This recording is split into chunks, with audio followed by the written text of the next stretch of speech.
Welcome to the Bold Analysis, ladies and gentlemen, and I want to say thank you very much for your continued support in this channel.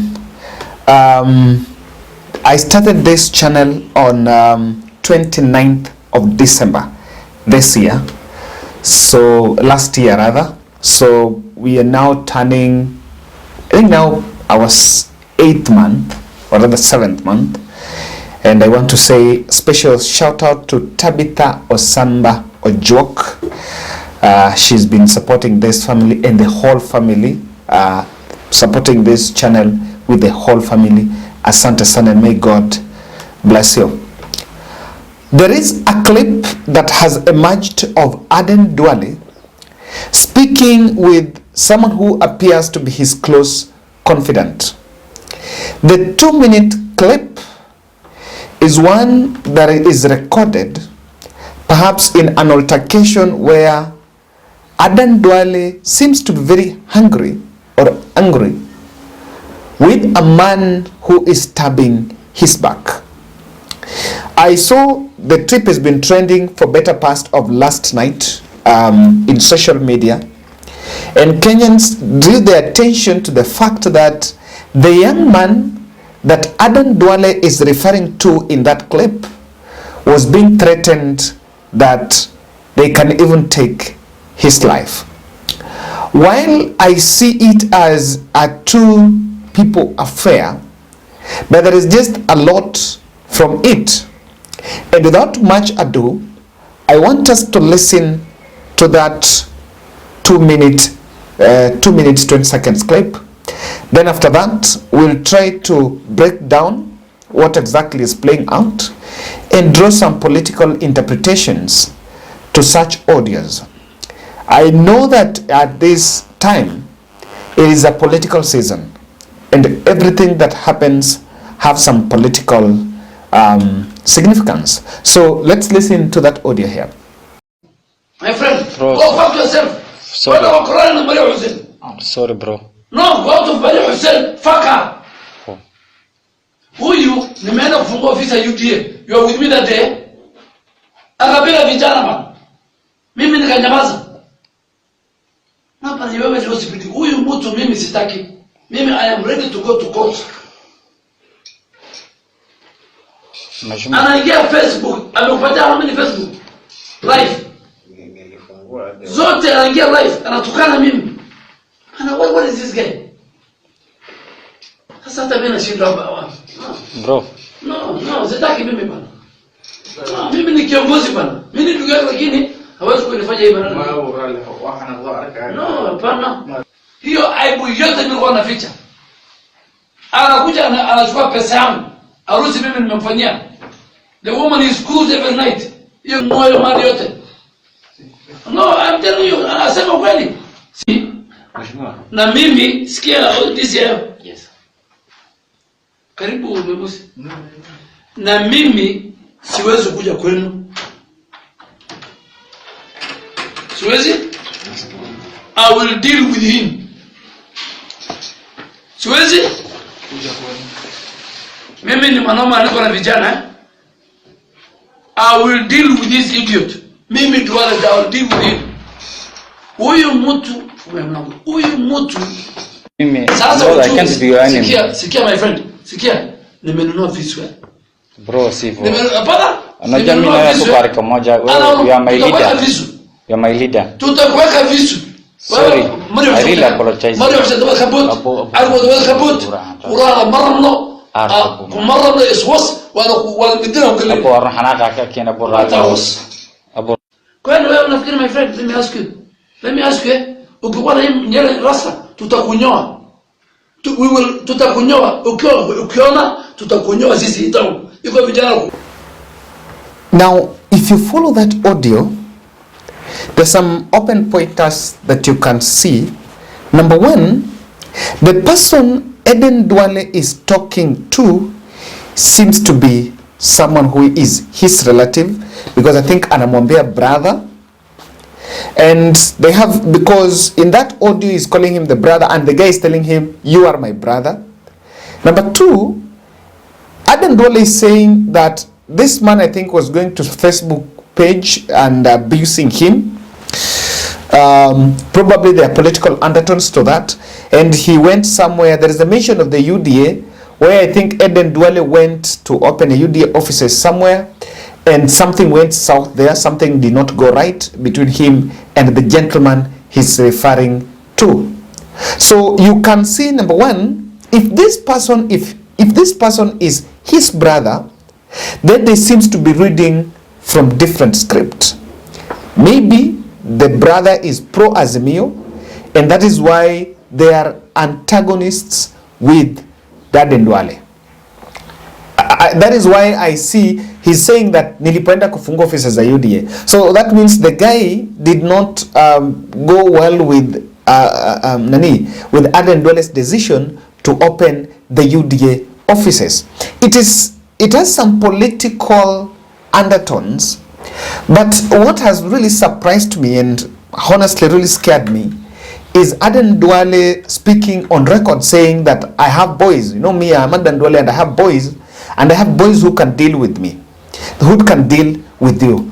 To that extent, I think perhaps it can show existence of an amorphous group that he might be working with, and these are the people that are doing dirty businesses for him. Because someone would ask, and I read at the comment section someone asking, if he's talking about the boys when you're Tamnyoa who will get maybe deal with the guy in question, then what other cases or which other situations are these guys handling?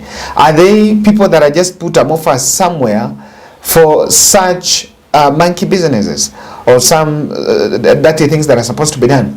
That to me is a bit scaring. And again, to hapo mwisho, Aden Duale was talking about niko na visu, nishanunua visu, and I can deal you a blow. Wow, that might seem that perhaps it's just someone who is very angry and is just trying to vent anger. However, why visu? Why visu? It's a bit scary, and I saw in the social media people are really pointing out that there seems to be something that is going on there. Perhaps it's a difference. Why do you think that guy is a antagonist to Aden Duale? What is making them not be in the same page?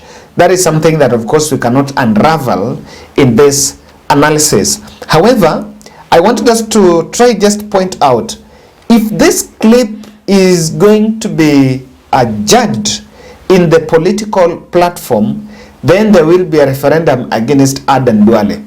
This is a very wrong one, because in this electioneering period, the Kenya Kwanza's presidential candidate, who Aden Duale is also one of the members of the coalition, is being a victim of audio recordings that are released. And at one point, all the things have been said around Deputy President. I will not be shocked to see Azimio propaganda team running with this clip and forming, or rather framing, personality narratives on Kenya Kwanza. They might not go after Aden Duale, but it can go to Kenya Kwanza platform. Even though that might be seen as a political tool, because that is the tradition of political propaganda, and how I wish it gets to that point, because so long as it gets to the public judgment, that will help to secure that young man who is in question. Because really, I think someone is very scared wherever he is looking or trying to look at what really happened in that clip. So it's something that needs to be looked into. So before we look at that political understanding, the question is, this was recorded and perhaps it was framed. How about if it gets to the political platform? That's the question. We want to answer that question. And thus, before that, I want to still continue to remind us about Sarah's medical bill. And I know many people, I want to still repeat, because there are many people who are coming in the channel for the first time. They still don't understand. We have one of our subscribers that reached out to me a few days ago, and she had diagnosed with acute leukemia. So she went through the chemotherapy and the sessions at Kenyatta Hospital.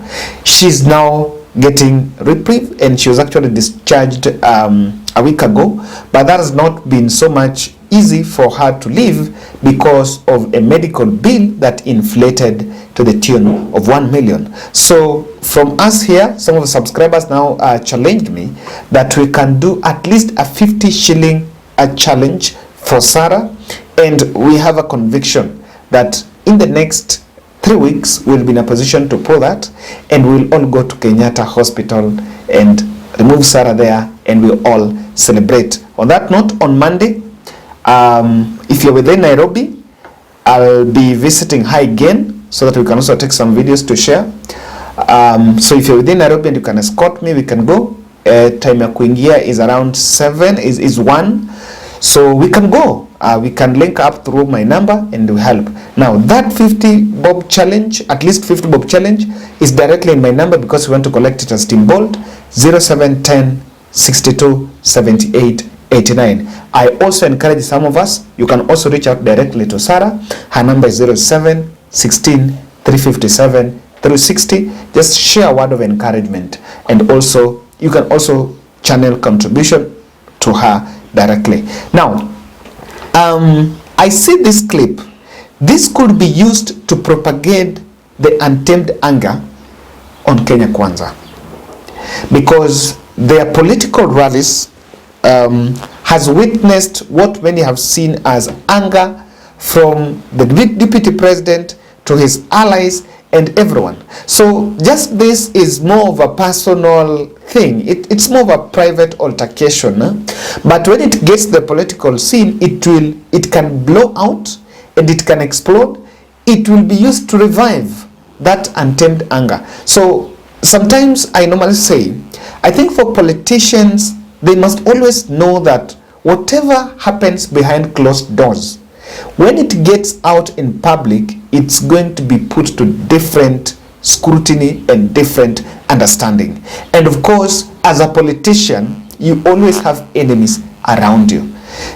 Just directly from this clip, you could see that maybe this was recorded by someone who was there, perhaps was not even a part of that altercation, maybe a PA, but recorded this, and within us, after some time, this is in people's phones and WhatsApp groups and in YouTube pages. So politicians must always be very careful on this. Now, there is a possibility of a deal went south here.